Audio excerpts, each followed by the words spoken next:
A ver, una pregunta para empezar. ¿Cuántos amigos de verdad se pueden tener? Y no me refiero a seguidores en Instagram ni a contactos de LinkedIn. Amigos de verdad.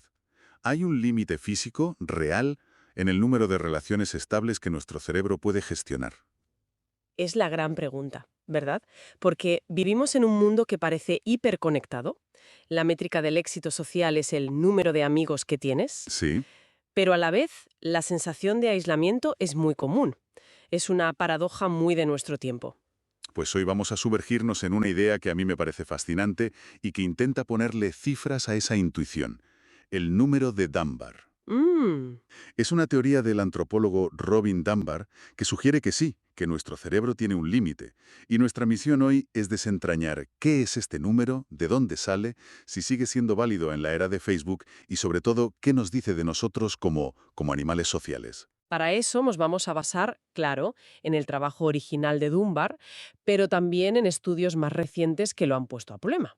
Y en sus aplicaciones prácticas, que las hay. Y, como no, en las críticas científicas que ha recibido, que también son muy interesantes. Para empezar, la definición informal de Dunbar es genial, muy gráfica. Dice que 150 es el número de personas a las que no te avergonzaría unirte a tomar una copa sin ser invitado si te las encontraras en un bar. Y ese número, el 150, no es una cifra sacada al azar. Para nada. La teoría lo vincula directamente con el tamaño de nuestro neocórtex. El neocórtex, la parte, digamos, pensante del cerebro. Exacto. Piénsalo como la CPU de nuestro cerebro. Es responsable del pensamiento complejo, del lenguaje. La hipótesis de Dunbar es que gestionar relaciones sociales es una de las tareas computacionalmente más exigentes que existen. Más exigente que las matemáticas o la física. Pues sí, porque no se trata solo de recordar caras y nombres, se trata de entender la red de relaciones entre todas esas personas. ¿Quién es amigo de quién tiene una deuda con quién es de fiar? Entiendo. Es como tener un mapa social en la cabeza y ese mapa, pues tiene un límite de tamaño por el hardware con el que venimos de fábrica. Exactamente esa es la idea. Una capacidad de procesamiento finita impone un tope al número de relaciones que podemos mantener de forma significativa. Vale, vamos a desgranar esto, porque pasar de medir una parte del cerebro a un número tan concreto como 150 me parece un salto enorme.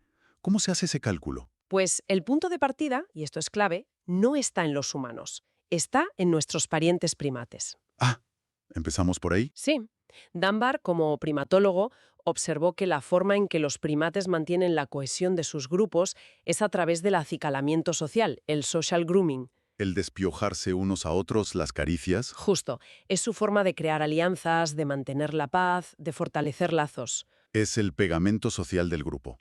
El pegamento literal. Pero es una actividad que consume muchísimo tiempo y que, por lo general, solo se puede hacer de uno en uno. Claro. Esto impone un límite físico al tamaño del grupo. Si el grupo crece demasiado, no hay tiempo material para acicalar a todos y mantenerlo unido. Y lo que Dunbar descubrió fue una correlación matemática muy clara ¿Entre qué y qué? entre el tamaño del neocórtex de una especie de primate y el tamaño medio de sus grupos sociales. A mayor neocórtex, grupos más grandes. Y entonces con esa correlación en la mano dijo, vamos a aplicar la misma fórmula a los Homo sapiens. Exactamente. En 1992 tomó esa ecuación de regresión basada en los datos de 38 géneros de primates, introdujo en la fórmula el tamaño relativo del neocórtex humano y el resultado fue 148. 148, casi 150. Lo redondeó a 150, pero es crucial entender que no es una cifra mágica grabada en piedra. El propio Dunbar siempre ha insistido en que el intervalo de confianza estadístico era muy amplio, entre 100 y 230 personas. Vale, pero una cosa es una fórmula y otra la realidad. No se quedó solo en el cálculo, ¿verdad? Buscó pruebas en el mundo real. Sí, y aquí es donde la teoría se vuelve realmente potente. Se sumergió en la literatura antropológica, histórica, buscando patrones. Y los encontró por todas partes. ¿Por ejemplo? Pues, por ejemplo, el tamaño estimado de las aldeas agrícolas del Neolítico, las primeras comunidades sedentarias, rondaba los 150 habitantes. Fascinante. O los uteritas. Son una comunidad religiosa que vive en comunas. Tienen una regla no escrita. Cuando una de sus colonias se acerca a los 150 miembros, se divide en dos. Y no lo hacen por una teoría antropológica, lo hacen por experiencia. Saben que a partir de ahí algo se rompe. Exacto. Saben que el control social informal, la presión del grupo para que la gente se comporte, deja de funcionar. A partir de ahí necesitarían una policía, jerarquías, O sea que es un patrón que se repite una y otra vez a lo largo de la historia. y no solo en comunidades civiles. Piensa en el ejército. La unidad militar básica funcional, desde el manípulo del ejército romano hasta las compañías de infantería modernas, ¿También? suele tener en torno a 150 soldados. Es el número ideal para que se conozcan, confíen los unos en los otros y funcionen como una unidad cohesionada en el campo de batalla. Aquí es donde se pone realmente interesante. Porque Dunbar conecta todo esto con la pregunta del millón. ¿Para qué sirve el lenguaje? Su teoría es rompedora. Totalmente. Él se hizo un cálculo muy sencillo. Si un grupo de 150 humanos tuviera que mantener la cohesión solo con el acicalamiento físico, Como hacen otros primates, justo, pues tendría que dedicar aproximadamente el 42% de su tiempo total a esa tarea. el 42% del tiempo. Sería completamente inviable. No habría tiempo para cazar, para recolectar, para nada. Imposible. Por eso, Dunbar especula que el lenguaje evolucionó como una forma de acicalamiento barato o acicalamiento vocal. Me encanta el concepto. La conversación, el cotilleo, las historias nos permiten atender varias relaciones a la vez. Mientras hablo contigo, otras dos personas pueden estar escuchando. Compartimos información social, quién ha hecho qué, quién es de fiar, y reforzamos lazos de una forma muchísimo más eficiente. O sea que el cutilleo no es un vicio, sino la herramienta que construyó la civilización. Es una idea potentísima. El lenguaje no evolucionó para hablar del tiempo, sino para hablar de los demás. Esa es la esencia de la hipótesis del cerebro social. El lenguaje nos permitió superar el límite impuesto por el acicalamiento físico y mantener grupos mucho más grandes y complejos. Lo que a su vez permitió la cooperación a gran escala. Justo, la que define a nuestra especie. Entonces, si esta idea es tan fundamental, ¿qué significa hoy en día? ¿Es solo una curiosidad sobre nuestro pasado o tiene aplicaciones prácticas en el siglo XXI? Tiene muchísimas y algunas muy sorprendentes, sobre todo en el mundo de los negocios. El ejemplo más famoso lo popularizó Malcolm Gladwell en su libro The Tipping Point. ¿Cuál es? Es el de la empresa W.L. Gore Associates, Mm. los creadores del tejido Gore-Tex. Ah, sí. ¿Qué hicieron exactamente? Suena a que se lo tomaron muy en serio. De una forma muy literal. Descubrieron, por prueba y error, que cuando una de sus fábricas superaba los 150 empleados, algo se rompía. Empezaban a surgir problemas de gestión, fricción social, la colaboración se resentía. ¿Y su solución fue? Radical y muy cara. Decidieron que ningún edificio de la empresa tendría más de 150 empleados. Construían los edificios con 150 plazas de aparcamiento y cuando se llenaban, simplemente construían otro edificio al lado. Es una aplicación asombrosa. Pero, ¿eso no genera silos? ¿Cómo se aseguraban de que los diferentes edificios de 150 colaboraran entre sí? Buena pregunta. Lo que hacían era agrupar varios de estos edificios en un campus para fomentar la interacción, pero mantenían la unidad social y operativa por debajo de ese umbral. Entiendo. La idea es que dentro de tu aldea de 150 la confianza fluye. Y el trabajo se agiliza. Y no son los únicos. La agencia de viajes australiana Flight Centre se reorganizó internamente en familias, aldeas y tribus, de hasta 150 personas. Vale, esto en el mundo físico. Pero la pregunta del millón es el mundo digital. Con Facebook, Twitter, donde la gente presume de tener miles de amigos. ¿No hemos reventado por fin el número de Dunbar con la tecnología? Es la objeción más común. Y la respuesta corta, según los estudios, es que no. No. Sorprendentemente, el límite parece mantenerse. Varios estudios, uno sobre Twitter y otro sobre redes de telefonía móvil, confirmaron que, aunque podemos seguir a miles de personas, el número de interacciones bidireccionales, o sea, conversaciones reales, se mantiene firmemente dentro del límite de Dunbar. Entonces, lo que me estás diciendo es que, da igual que tenga la mejor fibra óptica del mundo, mi router cerebral social tiene un límite de conexiones. Y no se ha actualizado en milenios. Es una analogía perfecta. La tecnología nos permite mantener un registro de más personas, una especie de agenda de contactos gigante, pero no nos da el tiempo ni la capacidad cognitiva para invertir en mantener relaciones significativas con todas ellas. ¿Tiene sentido? El propio Dunbar analizó datos de Facebook en 2010 y sus conclusiones fueron las mismas. Y hay un dato curioso de la red social profesional Xing. ¿Cuál? El mayor nivel de éxito encontrando trabajo a través de la red. De nuevo, esa cifra mágica. Entendido. Entonces, si este número es tan fundamental para la cohesión, supongo que no solo se aplica a empresas, sino a cualquier grupo que necesite funcionar como una unidad cerrada. Exacto. Y esa lógica se ha llevado a campos, bueno, mucho más oscuros, como el análisis de redes criminales o terroristas. Ah, sí. A menudo se estructuran en células que operan dentro de este límite numérico, por la misma razón, para mantener la confianza, la cohesión y la seguridad interna.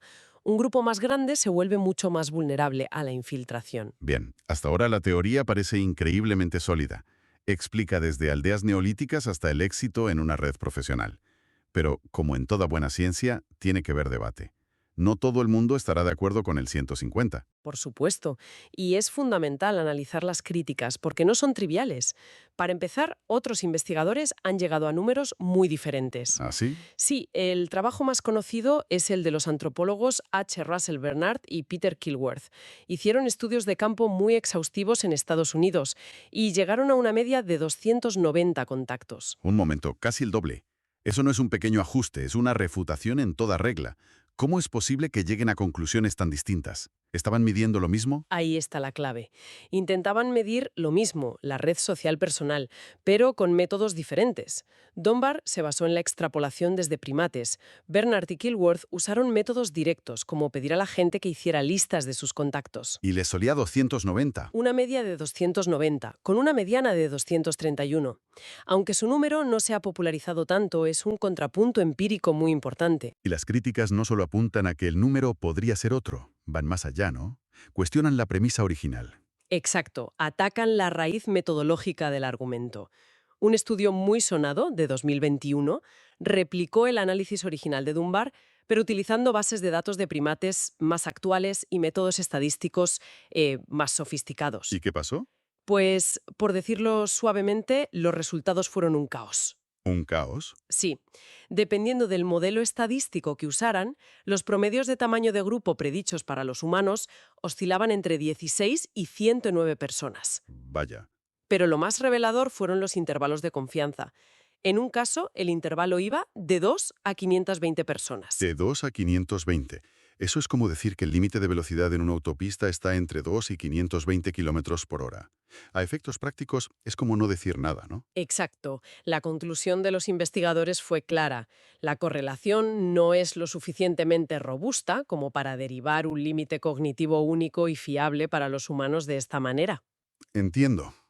Y señalan otras críticas fundamentales, que los cerebros humanos no procesan la información social igual que los de otros primates y que la propia socialidad de los primates se puede explicar mejor por otros factores. ¿Como cuáles? Aquí entra en juego la hipótesis alternativa más potente, la hipótesis de la dieta. La dieta. ¿Qué tiene que ver lo que comemos con el tamaño del cerebro? Pues según algunos investigadores, todo. Sostienen que lo que realmente predice el tamaño del cerebro no es la complejidad social, sino la dieta. Las especies que tienen que encontrar alimentos dispersos y difíciles de procesar, como la fruta, necesitan cerebros más grandes. Para crear mapas mentales, para recordar dónde están los árboles. Justo. En cambio, las que comen hojas, que están por todas partes, no necesitan tanta potencia cerebral. O sea que la causa y el efecto podrían estar invertidos. No tenemos un cerebro grande para ser sociales, sino que podemos permitirnos ser más sociales porque tenemos un cerebro grande que evolucionó para encontrar comida. Esa es la idea. La socialidad, desde este punto de vista, sería una consecuencia del entorno y la dieta, no la causa principal del tamaño del cerebro. Es un debate científico muy vivo y fascinante. Entonces, después de todo este recorrido, ¿qué nos queda? El número de Dunbar nos ofrece un marco increíblemente atractivo. Es una idea elegante que viaja desde nuestros ancestros hasta cómo organizar una oficina moderna. Es una teoría poderosa porque es simple y parece explicar muchas cosas a la vez. En el fondo, creo que su gran valor es que nos recuerda algo fundamental. ¿El qué? Que a pesar de toda nuestra tecnología, seguimos teniendo un cerebro con una capacidad social finita. Un cerebro moldeado por la evolución para la vida en grupos pequeños y cohesionados. Donde la confianza y la reciprocidad eran la clave para sobrevivir. Justo. Aunque, como hemos visto, no es una ley universal. Las críticas son serias y nos muestran que la realidad es mucho más compleja. Quizás el 150 es más una regla de oro útil, una media orientativa, que un límite estricto. Y hay un último matiz del propio Dunbar que creo que es la pieza más importante de todo el puzzle.